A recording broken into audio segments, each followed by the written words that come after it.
السلام علیکم ورحمۃ اللہ وبرکاتہ۔ الحمدللہ رب العالمین واشہد ان لا الہ الا اللہ وحدہ لا شریک لہ واشہد ان محمدا عبدہ ورسولہ صلوات اللہ وسلامہ علیہ وعلی آلہ وعلی اصحابہ ومن اہتدی بہدیہ واستنى بسنتہ الی یوم الدین وبعد۔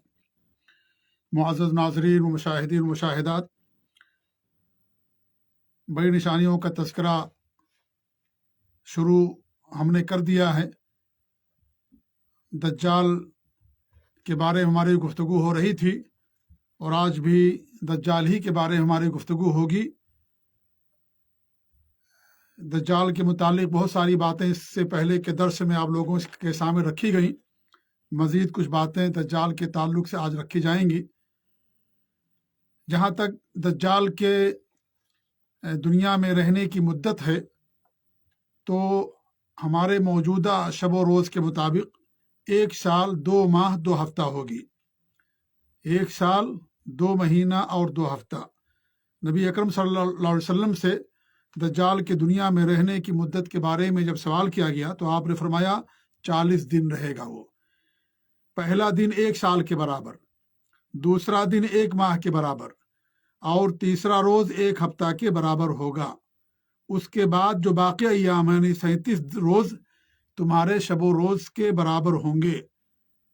تو یہ سب ملا کر کے ایک موجودہ شب و روز کے مطابق 1 سال 2 ماہ 2 ہفتہ اس کی مدت بنتی ہے۔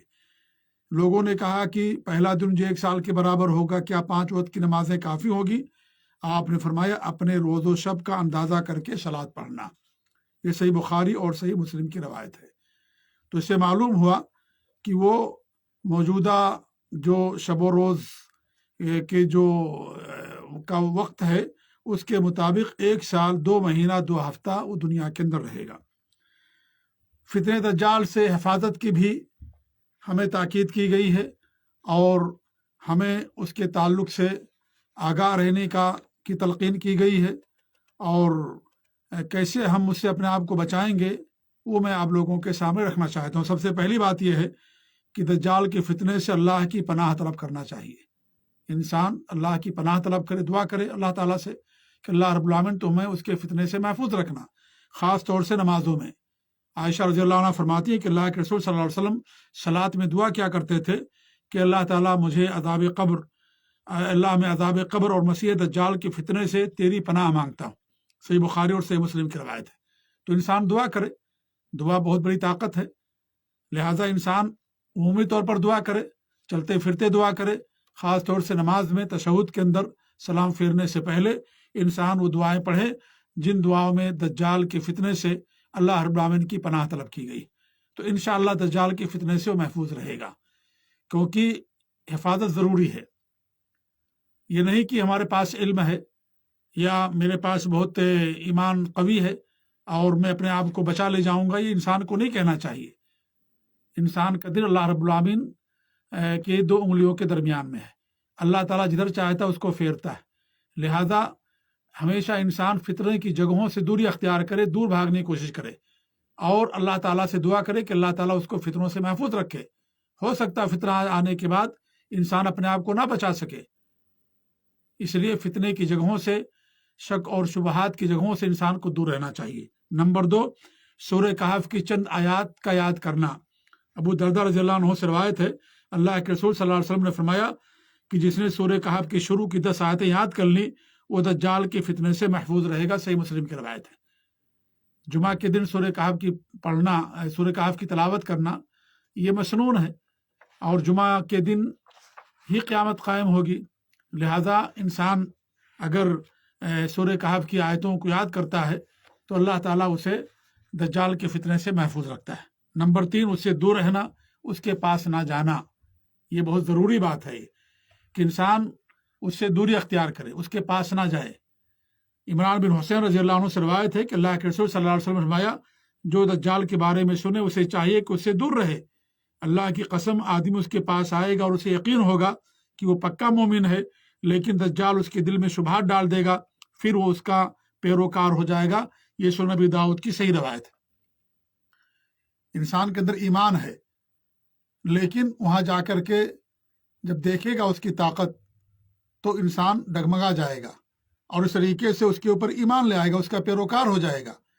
اس لیے انسان کو کبھی بھی اپنے اوپر بھروسہ نہیں ہونا چاہیے, اتنا اللہ کی ذات پر بھروسہ ہو, اور فتنے اور شکوک و شبہات کی جگہوں سے انسان اپنے آپ کو دور رکھے. اسی میں انسان کے دین اور عزت کی آبرو اور حفاظت ہوتی ہے. یہ نہیں کہ انسان یہ سمجھے کہ بھائی میں تو بہت قوی الایمان ہوں, میرے پاس تو علم ہے, میں جانتا ہوں دجال کی نشانیاں مجھے معلوم ہیں. اس کے باوجود بھی انسان اسے دوری اختیار کرے, کیونکہ ہو سکتا ہے کہ اس کے پاس جانے کے بعد انسان پر اس کا جادو چل جائے اور وہ فتنے میں پڑ جائے. اس لیے انسان کو اسے دوری اختیار کرنا ضروری ہے. چوتھی چیز یہ کہ مکہ یا مدینہ میں جا کر کے انسان کو پناہ لینا, یعنی وہاں جا کر کے رہنا, کیونکہ ان دونوں شہروں میں دجال داخل نہیں ہوگا, جیسا کہ اس سے پہلے دلیلیں گزر چکی ہیں. اگر ایسا ممکن ہو تو انسان مکہ اور مدینہ کے اندر رہائش اختیار کر لے, مبارک جگہیں ہیں یہ, اور جب وہاں رہے گا تو ان دو جگہوں پر, ان دونوں شہروں میں دجال نہیں جائے گا, تو وہ فتنے دجال سے محفوظ رہے گا. پانچویں چیز یہ ہے کہ اس کے شر اور فتنے سے بچنے کے لیے اس کی علامات اور اس کے فتنوں کا علم رکھنا اور اس کی معرفت اور بصیرت حاصل کرنا, یہ بھی ضروری کہ انسان اس کے بارے میں جانے, کیونکہ انسان جب جانے گا تبھی اپنے آپ کو دجال سے بچا سکے گا. اس لیے جہاں خیر کے بارے میں جاننا ضروری ہے, وہی انسان کے لیے شر کے بارے میں بھی جاننا ضروری ہے. دجال شر ہے, بہت بڑا فتنہ ہے, کیونکہ یہ شرک کی دعوت دے گا, اپنے اوپر ایمان کی دعوت دے گا. یہ بہت بڑا شرک ہے, یہ لہذا سب سے بڑا فتنہ ہے یہ دجال, کیونکہ شرک سب سے بڑا فتنہ ہے, سب سے بڑا ظلم ہے یہ, سب سے بڑا گناہ ہے یہ, سب سے بڑی معصیت ہے, سب سے بڑا منکر ہے, سب سے بڑا شر ہے, سب سے بڑا گناہ ہے. اس سے بڑا کوئی گناہ اللہ کے نزدیک, انبیاء کے نزدیک اس دنیا میں اس سے بڑا کوئی گناہ نہیں, شرک سے بڑا گناہ. لہذا اس کا فتنہ سب سے بڑا فتنہ ہوگا, کیونکہ وہ شرک کی طرف لوگوں کو بلائے گا. لہذا اس کے بارے میں جاننا ہمارے لیے ضروری ہے. اس کے فتنوں کا علم رکھے کہ اس کا فتنہ کتنا سنگین ہوگا, کتنا خطرناک ہوگا, کتنا تباہ کن ہوگا. لوگ اس کے فتنے کے اندر بہہ جائیں گے فتنے میں, اور ایمان ان کا محفوظ نہیں رہے گا. لہذا علم اور بصیرت حاصل کرنا انسان کے لیے ضروری ہے, تاکہ اپنے آپ کو اس سے محفوظ رکھے. حضرت حذیفہ رضی اللہ عنہ فرماتے ہیں کہ لوگ آپ سے خیر کے بارے میں پوچھتے تھے, میں شر کے بارے میں بھی پوچھتا تھا. کیوں پوچھتا تھا؟ کہ اس خوف سے کہ شر مجھے کہیں لاحق نہ ہو جائے. اس لیے آپ دیکھیے قرآن کریم میں جہاں توحید بیان کی گئی ہے وہیں شرک بیان کیا گیا, جہاں ایمان کا ذکر ہوا وہیں کفر کا بیان ہوا, جہاں جنت کا ذکر ہے وہیں جہنم کا ذکر ہے, جہاں خیر کا بیان ہے وہیں شر کا بھی بیان ہے, جہاں اچھے اخلاق بیان کیے گئے ہیں وہیں برے اخلاق بھی بیان کیے گئے ہیں. اور یہ اس لیے کہ جو اچھی چیزیں انسان ان کو لے, ان پر عمل کرے, اور جو بری چیزیں انسان اس سے اپنے آپ کو دور رکھے. تو دونوں چیزوں کا جاننا ضروری ہے, خیر کا بھی جاننا اور شر کا بھی جاننا. اللہ نے فرمایا اس امت کے بارے میں, یأمرون بالمعروف وینہون عن المنکر, وہ معروف کا حکم دیتے ہیں, لوگوں کو منکر سے روکتے ہیں, منکر سے روکتے ہیں. انسان اگر منکر نہیں جانے گا تو کیسے لوگوں کو منکر سے روکے گا؟ اس لیے منکر کا بھی جاننا ضروری ہے کہ یہ منکر ہے, اور اس سے روکنا ضروری ہے لوگوں کو علم کے مطابق. تو معروف کا بھی حکم دینا ہے اور لوگوں کو منکر سے روکنا بھی ہے. صرف معروف کا حکم دینا یہ انبیاء کی دعوت کا طریقہ کار نہیں رہا ہے. انبیاء نے توحید کی دعوت دی اور لوگوں کو شرک سے روکا, خیر کی دعوت دی, لوگوں کو شر سے روکا, سنت کی دعوت دی, لوگوں کو بدعت سے روکا. لہذا یہ انبیاء کی دعوت کا طریقہ کار ہے. دونوں پہلو انسان کے سامنے بیان کیے جائیں, کیونکہ اگر وہ منکر اور بدعت اور شر نہیں جانے گا تو شر کو خیر سمجھ کر کے, منکر کو معروف سمجھ کر کے, بدعت کو سنت سمجھ کر کے اپنا سکتا ہے. وہ اگر پہلے سے اس کے پاس علم رہے گا تو اس سے انسان اپنے آپ کو محفوظ رکھ لے گا. تو دونوں چیزوں کا جاننا انسان کے لیے ضروری ہے. یہی صحیح منہج ہے, یہی انبیاء کا طریقہ کار رہا ہے دعوت کا, یہی قرآن کا طریقہ ہے, یہ حدیثوں کا طریقہ ہے. حدیثوں میں دونوں چیزیں بیان کی گئی, اچھے لوگوں کا بھی ذکر ہے, برے لوگوں کا بھی ذکر ہے, خیر کا بھی ذکر ہے, شر کا بھی ذکر ہے. لہذا صرف معروف کا جان لینا یہ کافی نہیں ہوتا انسان کو اپنے آپ سے شر سے بچانے کے لیے. اور یہ جو سلف صالحین کا منہج ہے اس کے خلاف ہے یہ, کہ انسان صرف معروف کی بات کرے اور لوگوں کو منکر سے نہ روکے. یہ دونوں ضروری انسان کے لیے کہ معروف کا بھی حکم دے اور منکر سے بھی روکے. اگر معروف جان لینے سے انسان منکر جان لیتا تو پھر منکر کو الگ سے نہیں بیان کیا جاتا. لوگ یہ کہتے ہیں کہ بھی معروف کافی ہے آپ کے لیے, آپ معروف جان جائیں گے تو آپ خود بخود منکر سے بچ جائیں گے. ایسا نہیں ہے. اگر ایسا ہوتا تو اللہ رب العالمین توحید کے ساتھ شرک کو نہیں بیان کرتا, خیر کے ساتھ شر کا ذکر نہیں ہوتا, معروف کے ساتھ منکر سے روکنے کی بات نہیں کہی جاتی. اس کا مطلب یہ ہوا کہ انسان اس کو نہیں جان سکتا ہے جب تک کہ اس کو قرآن اور احادیث کے دلائل سے نہ بیان کیا جائے. لہذا منکر کا اور شر کا بھی جاننا انسان کے لیے ضروری ہے. صرف معروف جان لینے سے انسان منکر نہیں جان جائے گا، اور نہ ہی صرف معروف کی دعوت دینے سے منکر ختم ہو جائے گا. منکر کی طرف منکر سے روکنا لوگوں کے لیے ضروری ہے. معروف کی طرف بلانا ہے اور ساتھ ہی ساتھ منکر سے لوگوں کو روکنا ہے. جب اپوزٹ چیزوں کا علم ہوتا ہے تب جا کر کے انسان کا علم پختہ ہوتا ہے اور مکمل ہوتا ہے. لہذا دونوں کا علم رکھنا انسان کے لیے ضروری ہے. تو یہ کچھ اسباب ہیں جس سے انسان اپنے آپ کو دجال کے فتنے سے اور اس کے مکر سے بچا سکتا ہے. اب آئیے دجال کیسے ہلاک ہوگا، اس کی کیسے موت ہوگی، کیونکہ وہ بھی انسانوں میں سے ہے، اس کی بھی موت ہوگی. ابو ہریرہ رضی اللہ عنہ سے روایت ہے کہ اللہ کے رسول صلی اللہ علیہ وسلم کے ارشاد ہے دجال مشرق سے آئے گا. مشرق سے یعنی خراسان، ایران کا ایک شہر ہے خراسان، وہاں سے نکلے گا. اس کا ارادہ مدینہ جانے کا ہوگا. وہ احد پہاڑ کے پیچھے جب پہنچے گا تو فرشتے اس کا رخ شام کی طرف پھیر دیں گے اور وہیں ہلاک ہو جائے گا. صحیح مسلم کی روایت ہے. اس کی ہلاکت عیسیٰ علیہ السلام کے ہاتھوں ہوگی. جب اس کا فتنہ بہت بڑھ جائے گا اس وقت عیسیٰ علیہ السلام آسمان سے دمشق میں نازل ہوں گے، کیونکہ عیسیٰ علیہ السلام کو اللہ رب العالمین نے اوپر اٹھا لیا آسمان کی طرف. ابھی وہ زندہ ہیں، ان کی موت نہیں ہوئی ہے. دوبارہ دنیا کے اندر وہ آئیں گے اور ان کی طبعی موت ہوگی. دجال شام کی طرف جا رہا ہوگا. عیسیٰ علیہ السلام اسے باب لد پر آ پکڑ لیں گے. دجال دیکھتے ہی نمک کی طرح پگھلنے لگے گا. عیسیٰ علیہ السلام پہ نیزے سے وار کر کے اسے موت کے گھاٹ اتار دیں گے. باب لد اسرائیل کے اندر ہے اور وہاں پر کہا جاتا ہے کہ اسرائیلیوں کا ایئرپورٹ ہے وہاں پہ اس جگہ پر. تو وہیں پر عیسیٰ علیہ السلام اسے پکڑ لیں گے، کیونکہ جو علاقہ اسرائیل کا، فلسطین کا، یہ سب شام کا علاقہ کہلاتا تھا. اب الگ الگ ملک ہو گئے ہیں. پہلے شام جب کہا جاتا تھا، یہ سارے علاقے، سارے ممالک جو ابھی بن گئے ہیں اس شام کے علاقے میں آ جاتے تھے. تو وہیں پر عیسیٰ علیہ السلام اپنے نیزے سے وار کریں گے، نیزہ پھینکیں گے اور پھر وہ مر جائے گا. اور حضرت عیسیٰ علیہ السلام کو دیکھتے ہی وہ نمک کی طرح پگھلنے لگے گا، کیونکہ عیسیٰ علیہ السلام اللہ کے نبی ہے.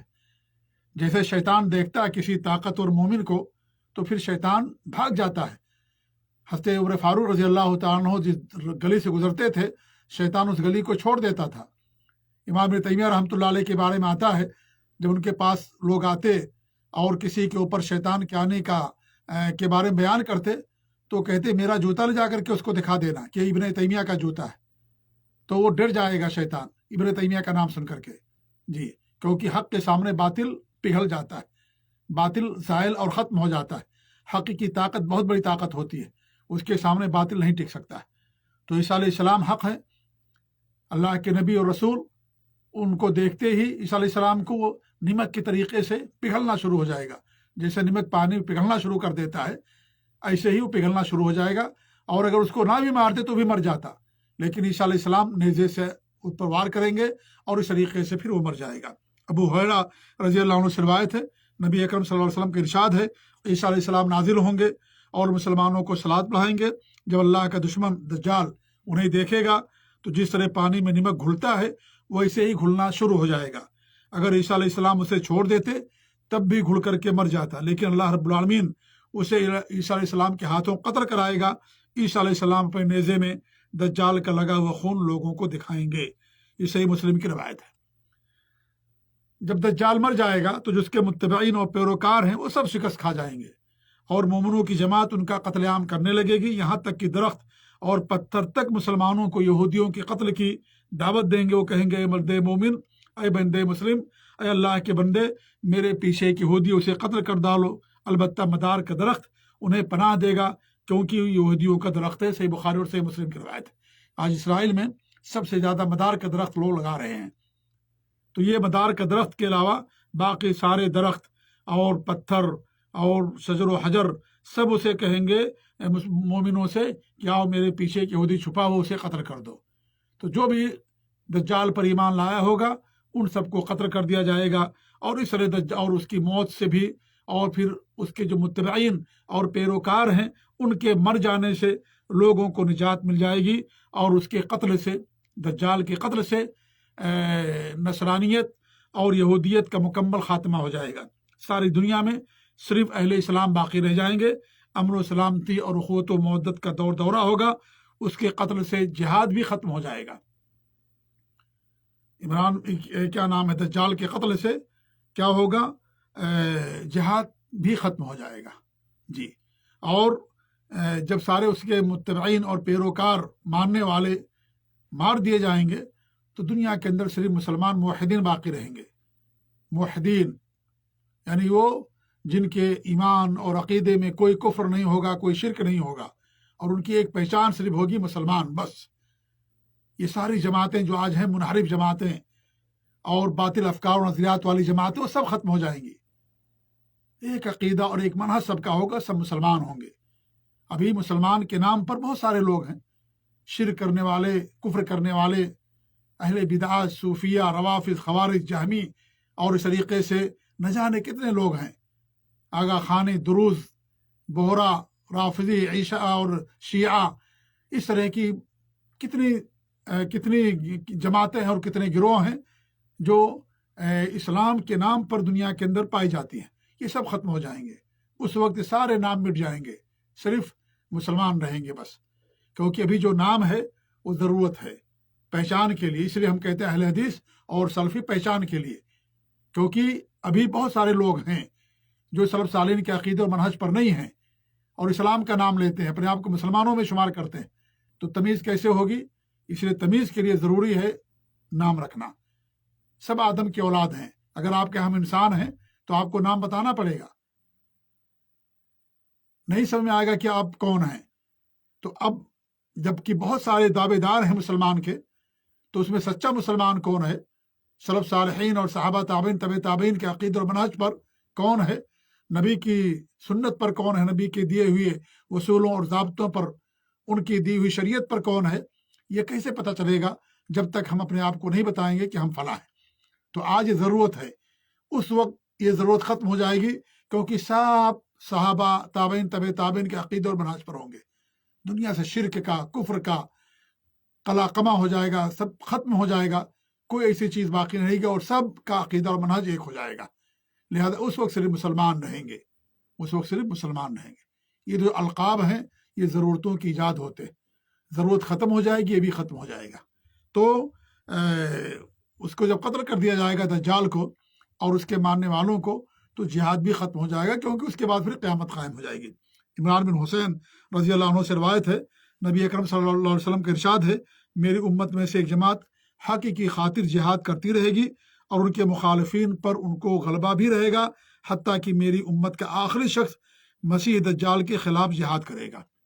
آخری شخص مطلب یہ ہوا کہ اس کے قتل ہونے تک دنیا کے اندر جہاد رہے گا، اور جیسے اس کا قتل ہو جائے گا جہاد بھی ختم ہو جائے گا، اور اس کے بعد دنیا بھی ختم ہو جائے گی.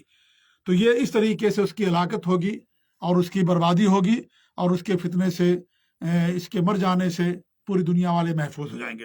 ایک اور مسئلہ ذکر کر کے اپنی بات ختم کر دوں. وہ یہ ہے کہ ابن سیاد ایک شخص تھا اللہ کے رسول کے زمانے میں، جو کاہن تھا، مکار اور فریبی تھا.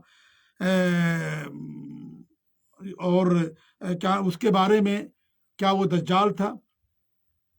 یہ میں وضاحت کر دوں تو اس کے بارے میں صحیح بات یہ ہے، اگرچہ اس مسئلے میں علماء کے اختلاف پایا جاتا ہے، لیکن صحیح بات یہی ہے کہ ابن سیاد وہ دجال نہیں تھا جو قیامت کی بڑی نشانیوں میں سے ایک ہے، جو مہدی کے زمانے میں آئے گا اور جسے عیسیٰ ابن مریم علیہ السلام اسے قتل کریں گے.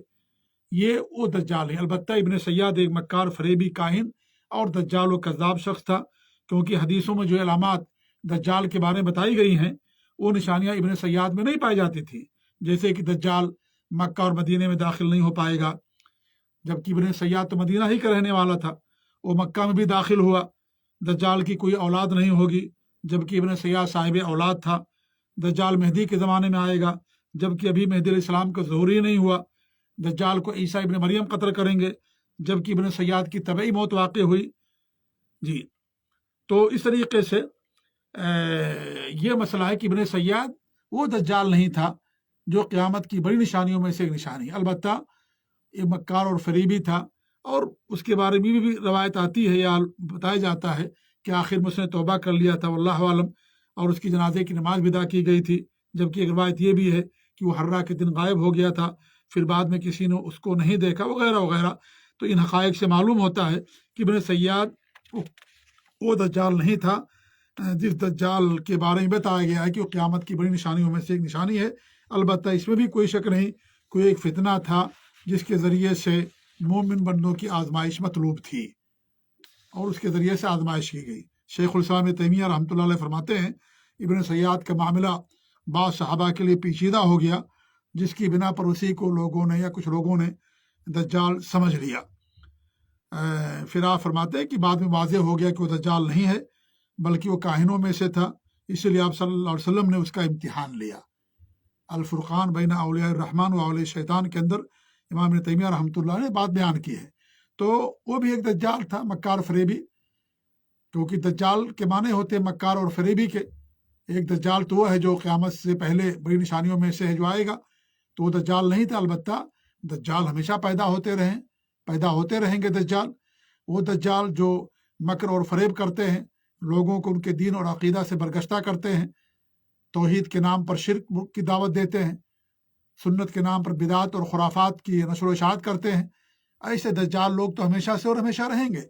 تو انہیں میں سے یہ بھی ایک تھا، اور لیکن وہ دجال نہیں تھا جو قیامت کی بڑی نشانیوں میں سے ایک نشانی ہے۔ یہیں پر آج ہماری گفتگو ختم ہوتی ہے دجال کے تعلق سے۔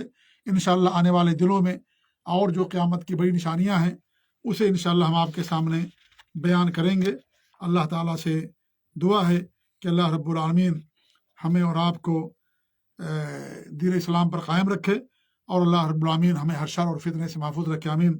وصلی اللہ علی محمد وعلی آلہ وصحبہ اجمعین، وجزاکم اللہ خیر، والسلام علیکم ورحمۃ اللہ وبرکاتہ۔